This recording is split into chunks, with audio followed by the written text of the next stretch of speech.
আজকে রেসিপি পটল পুরি। পুর বানানোর জন্য কিছুটা মুগের ডাল ওটা একটু ভেজে মিক্সিতে দিয়ে আমি গুঁড়ো করে নেব।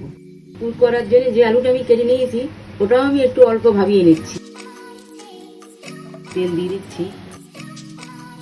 এবার আমি কালো জিরে,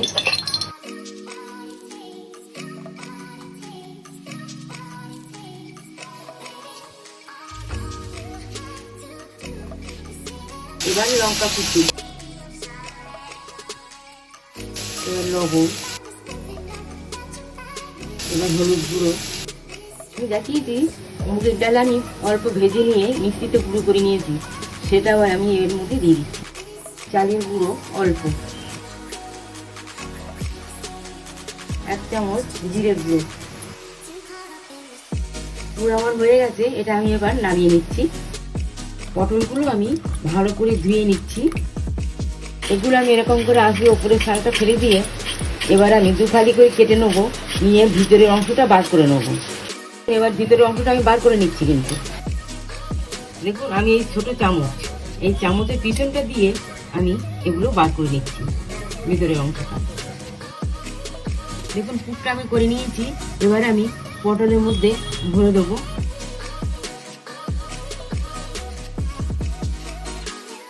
দেখুন পটলের মধ্যে ভরে দিয়ে খুব চেপে চেপে দিতে হবে, যতটা ধরে ততটাই ধরাতে হবে। দেখুন এগুলো আমার পুর ভরা হয়ে গেছে।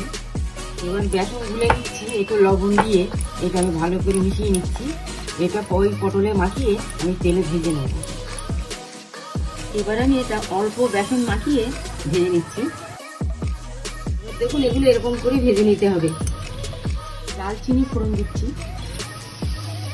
এবার আমি কিছুটা কালো জিরে ফোড়ন দিচ্ছি।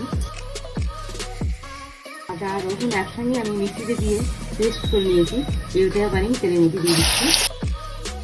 এবার হলুদ গুঁড়ো, লবণ, এবার কাশ্মীর লঙ্কা গুঁড়ো 1 চামচ, একটু চিনি দিয়ে দিচ্ছি।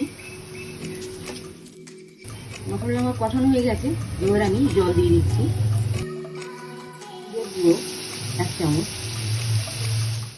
এবার আমি 1 চামচ ঘি দিয়ে দিচ্ছি এর মধ্যে।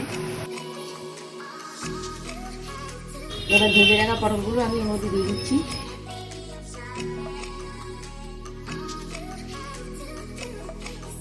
আমি মশলা কষিয়ে জল দিয়ে জলটা আমি 10 মিনিট ফুটিয়ে নিয়েছিলাম। পটল পুরি রান্না আমার কমপ্লিট। আপনাদের যদি ভালো লাগে লাইক করুন, শেয়ার করুন এবং সাবস্ক্রাইব করুন।